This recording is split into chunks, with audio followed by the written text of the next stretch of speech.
S'il vous est impossible de vous procurer une télécommande pour votre installation existante, de votre portail électrique ou de votre alarme ou encore de l'éclairage de votre jardin, ou si votre télécommande est hors de prix, affichez la position de l'ouverture de son portail, ou de son éclairage extérieur, de son smartphone peut aussi être rassurant. Ce montage très simple vous permettra de remplacer ou de confectionner un récepteur à usage domestique avec une télécommande à moindre prix. Donc dans ce premier montage nous allons confectionner un récepteur pour télécommander une ouverture électrique.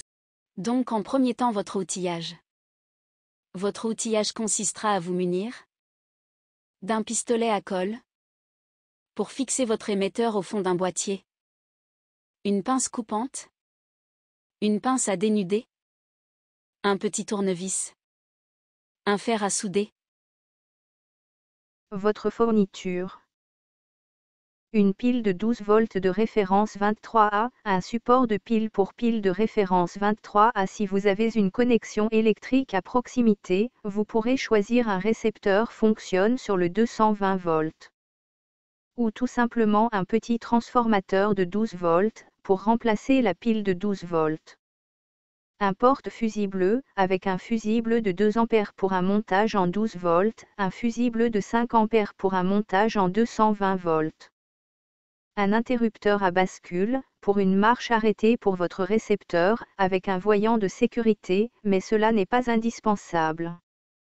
Puis une petite boîte en plexo, de 10 cm sur 10. Puis un simple récepteur avec 2 télécommandes. Ou un récepteur Wi-Fi, à commander par votre smartphone. L'adresse pour l'achat des fournitures vous sera communiquée, en fin de ce tutoriel. Nous allons voir comment fonctionne un relais. Fonctionnement d'un relais en images.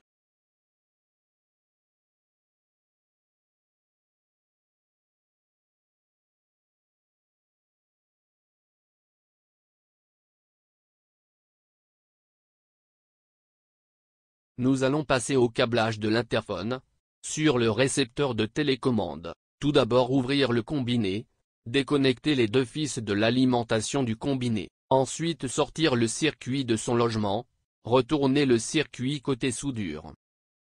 Avant de souder un fil sur chaque soudure, qui commande le bouton poussoir, pour l'ouverture manuelle du portail extérieur, tester avec le voltmètre en mode de test de continuité. Laquelle des 2 soudures est commandée par le bouton poussoir. Ensuite souder un fil sur chaque soudure, relié sur un petit domino ou autre. Faire un test en court-circuitant les 2 fils, pour voir si votre ouverture extérieure fonctionne.